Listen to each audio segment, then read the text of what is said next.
What is Wallbox? Wallbox is a company, it's a multinational company dedicated to charging systems, but also energy management features, right? So what we are presenting here in Port to Drive is our new Quasar 2, is a CCS charger that is able to take advantage of the battery of the car in order to we can provide energy to a home, or even we can support grid services. So what I'm going to tell you is make a little introduction of why this technology is so important, is so disruptive, and later on I will explain a little bit the different features. So by today, maybe you have realized how all the grid ecosystem has changed. So we come from a model based on fossil fuels. So if we take a look 10 years ago, a decade ago, we would see that eventually our energy mix was basically related to coal, to nuclear power plants, or eventually gas and cogeneration plants. And now this, in the last 10 years, we have seen that there is a constant and acceleration towards renewable energy. So that set in between creates a little bit of a question, no? Whether turning on renewable energy and moving to mobility based on electric vehicles will clash, will have a conflict, will have a friction, and how it can be solved. So eventually, Wallbox's position in this, and what we have been since the day one, is our approach based on innovation and technology. So as we was mentioning, our core business by today is selling electric charging stations, which are smart.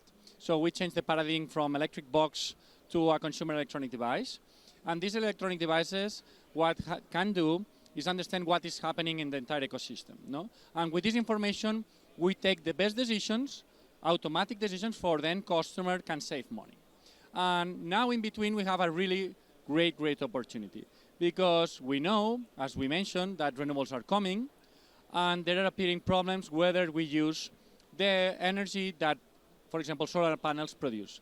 And this energy sometimes comes and goes as the weather is, no? And we understand that we can forecast when we will have energy, but also by today, we cannot control it. So we need tools to also manage how the energy is consumed, because that's the steps we want to take. We want to be as much energy independent as possible, and that is a really interesting feature renewable energy provides. And as a country, I want to be as energy independent as possible. And as a customer, I want to be as energy independent as possible.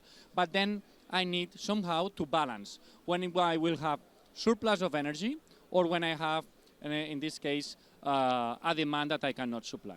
So this is a car. This is a Cupra Born. This is a car manufacturer of Volkswagen. Is our customer in this case. And here we have a Quasar 2, which is our DC bidirectional charger. So in this case, what we do is, as every other charger, we are able to charge, in this case, going directly to the battery. We are overriding the onboard charger. That makes also the charging efficiency greater. But that's not what we are saying is disruptive. What is disruptive is, in this case, once we establish the direct communication with the car, and because we have direct access to the battery, we're able to take this energy back to your home. Okay, so let's see the use cases. We have three main use cases, no? The first use case is vehicle to home, as we are mentioning, is self-consumption, and we take advantage that what is causing renewables is this variation, these different tariffs in which we have peak prices and valley and moments in which the energy is more cheap, and it's like a battery. We store energy when energy is cheaper, and when it's more expensive, we put back at home. Or eventually, is we have made an investment on solar panels, we'll be using the energy that is in excess, like during the day, we will be storing in the car, and later on in the evening, we'll be self-consuming it. This is the main value of self-consumption. Second is vehicle to grid. So as we were mentioning, the thing that there's a coexistence, and that the power mix and the energy mix will be moving towards renewable energy, implies we need assets to store energy, and eventually we need capacity to be able to ramp up and generate when we don't have enough power supply. So in this case, it's not directly a benefit from the end customer, but it's a benefit from the utility and the grid services, okay?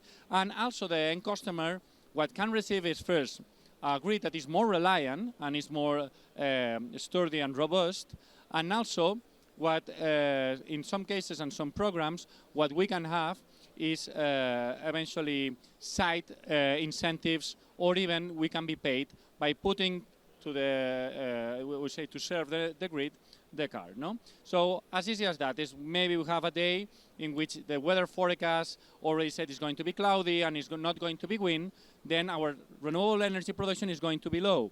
So, well, we need to compensate this with the energy that is stored in the car, right? So in this case, we will be discharging the battery and putting energy on the grid. And somebody can be concerned on this flow, on this power flow. Sometimes I'm charging, sometimes I'm discharging. I have enough battery, I have energy stored in the car, so my mobility is not, I would say, somehow that I need to be worried. So in this case, as we know, the vast majority of people in general does between 60 to 70 kilometers per day, which translated to energy is between 10 to 15 kilowatt hours per day. So if we think in a car like this, like the Cupra Born, which has approximately 80 kilowatt hours, we see that eventually for the daily usage, a car is oversized, no? And here is the benefit from the end customer, no? I'm paying a lot of money for an electric vehicle, which basically a big proportion of this cost of investment is related to the battery. Why not taking advantage of this amount of energy? So that's what we are doing. So obviously, these 10, 15 kilowatt hours, I have plenty of hours during the night to recover for the next day commute. And also, while I'm at home and I have the car connected, I will be able to self-consume. So basically by day, we can be using 10, 15% obviously for our daily commute, and another 5, 10% for our self-consumption. So this is what eventually we can do with one of the biggest battery we can have at home. Eventually, the biggest battery we will be ever have at home, which is 80 kilowatt hours, which is the car.